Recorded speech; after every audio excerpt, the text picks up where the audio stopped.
You will go. And Mr. President, can I invite you to address the room? Yeah. Thank you. And we go off again. Thank you. That's all. Thank you so much for being here. Please. Thank you very much.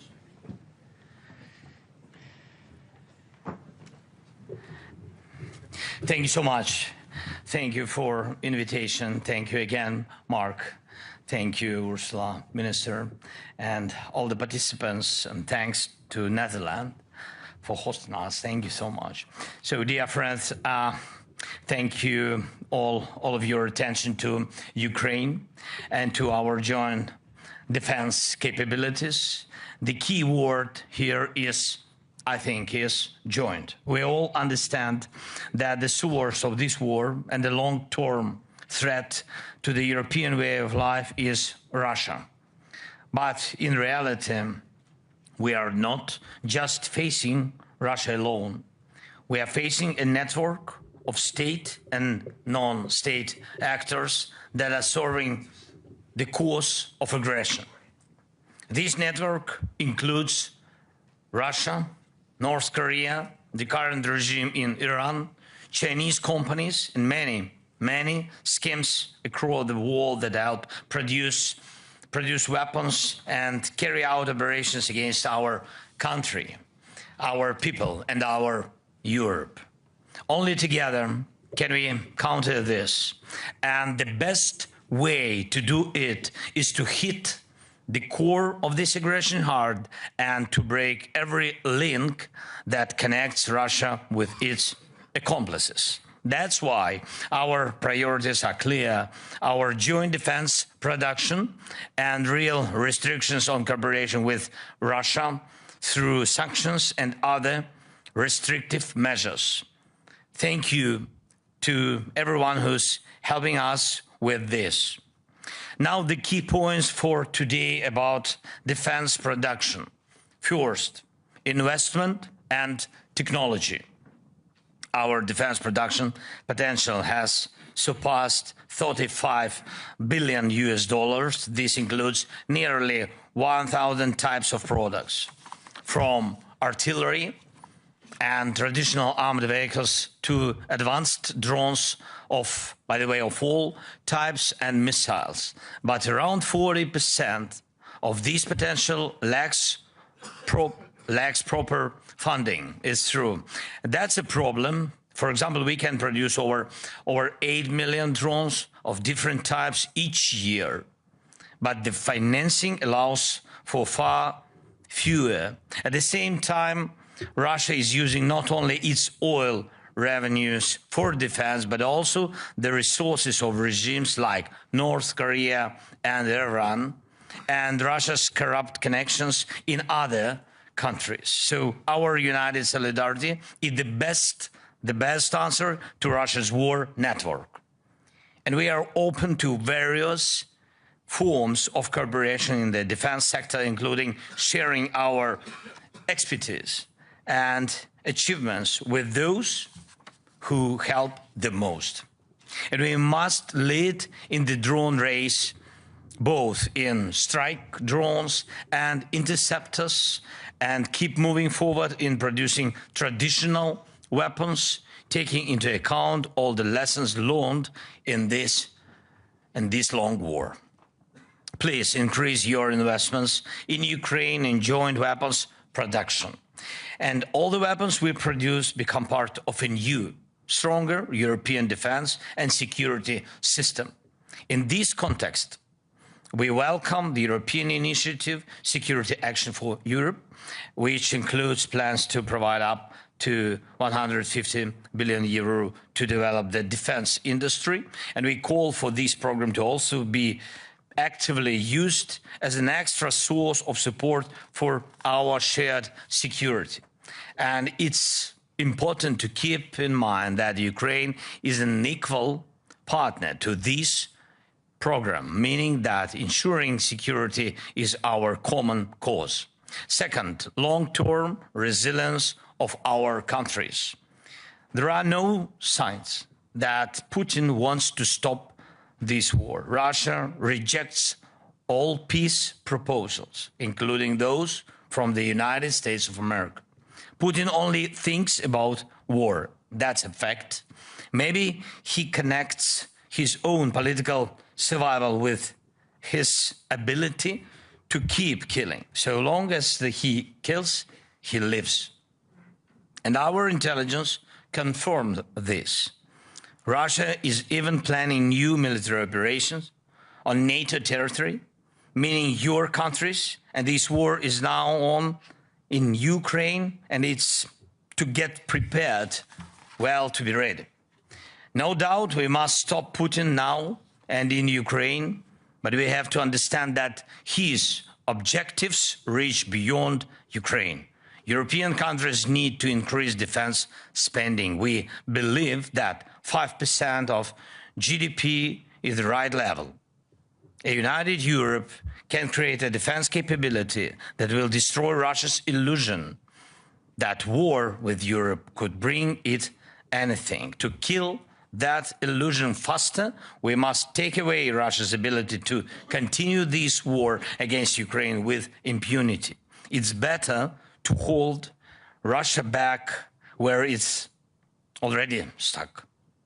And I thank every country, and I thank every leader who has already decided to commit part of their national defense spending to supporting Ukraine. If every European country commits at least 0.25% of its GDP for these, and we are thankful to those countries who commit more, like Netherlands, Norway, Sweden, and such big commitment like from Germany.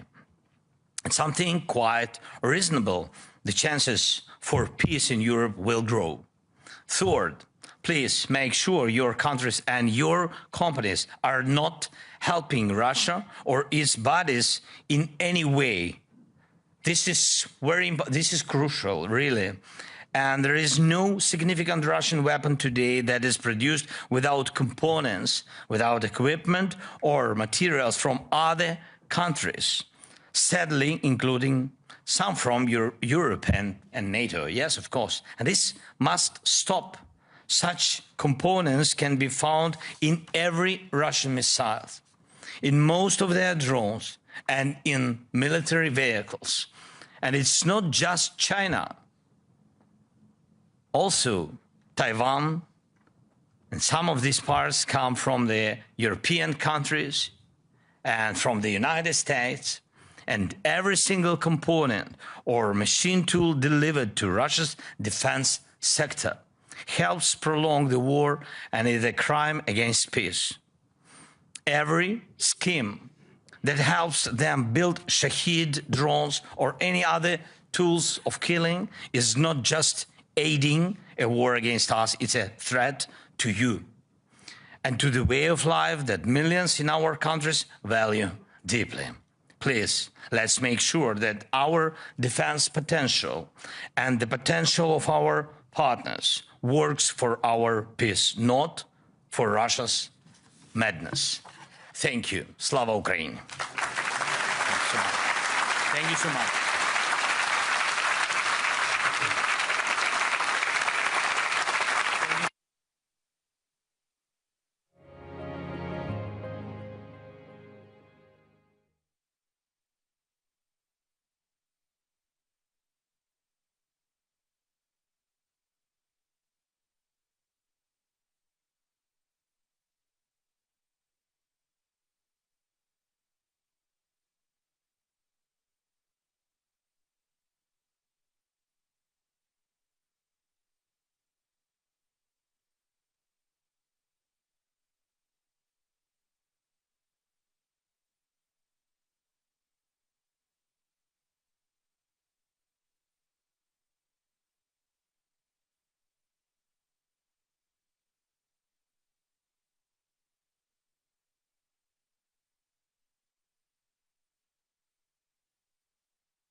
No, I'm not standing up.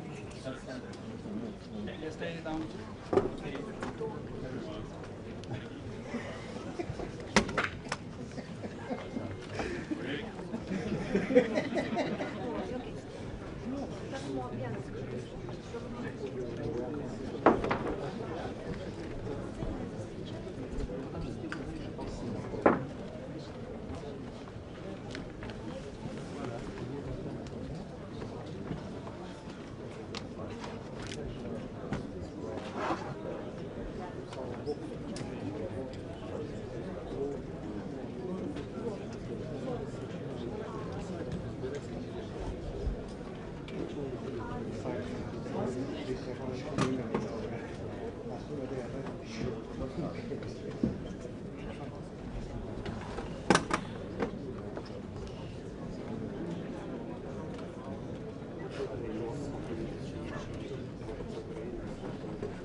So, good afternoon.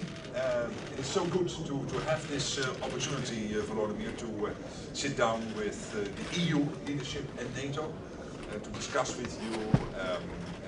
Again, what we are seeing at this moment is that European and Canadian partners, they are now basically ramping up the support for Ukraine. Already over 35 billion euros pledged this year. That's even before we reach half year on the 1st of July, and last year it was for the full year, a little bit over 50 billion. So we can safely assume that the total amount for 2025 will be higher than in 2024. This shows you that the support for Ukraine is ongoing. Tomorrow we will have a summit with NATO leaders, and I can also safely predict that the support for Ukraine going forward, closely linked to the defense spending of NATO countries, will be there, and will also make sure that, of course we hope the war will end soon.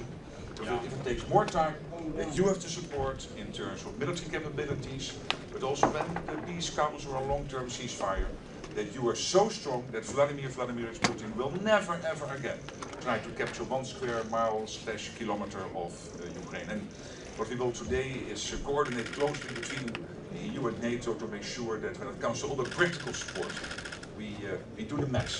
So again, thank you for being here, and to the colleagues from the European Commission, European Council, really an honor to host you all here in this building. Thank you.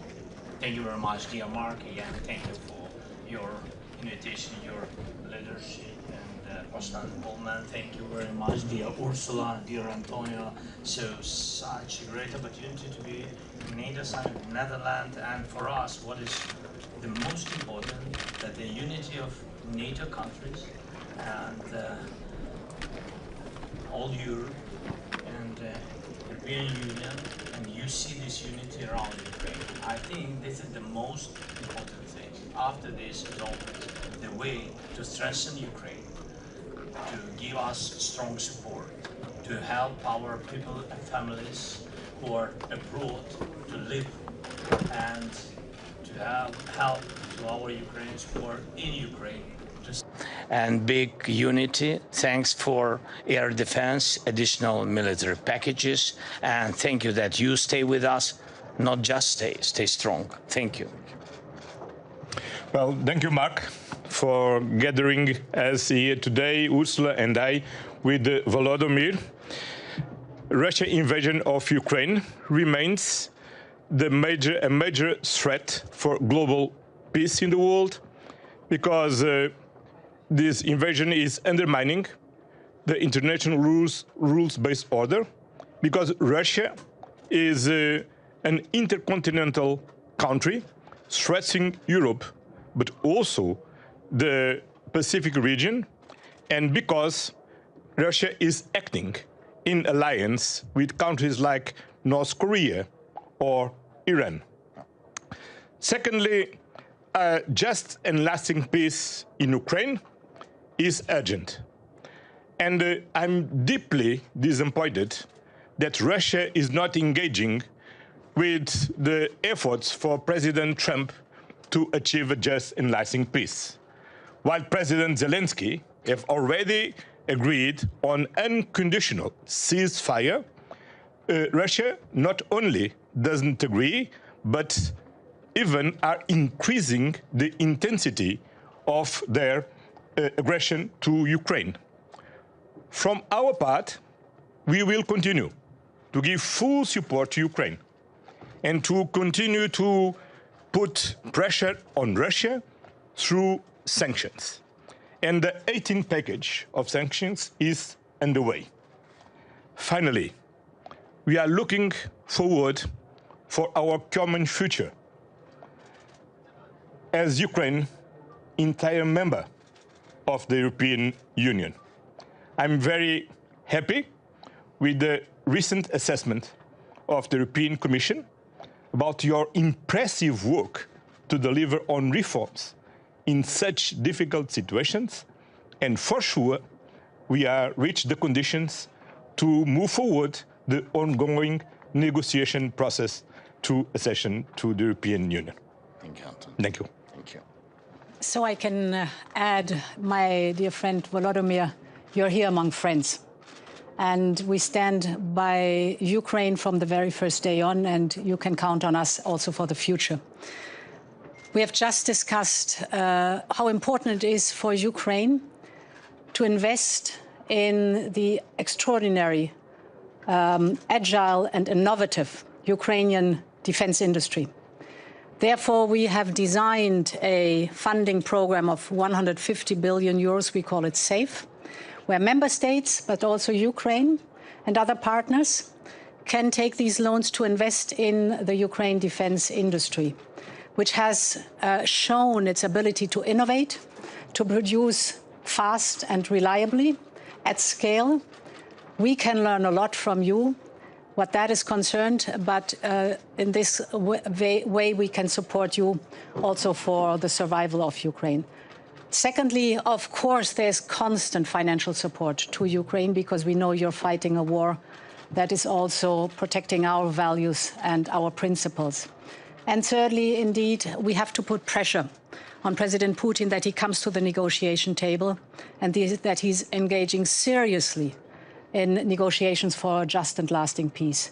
Therefore, the 18th sanctions package is a biting one, is a hard one. I know that our G7 friends will follow suit with their sanctions. So all this shows you are among friends. You can count on us. We stand by your side. Yours. Okay. Good? Okay. Thank you. Thank you. Good meeting. Thank you so much. Mr. Zielinski.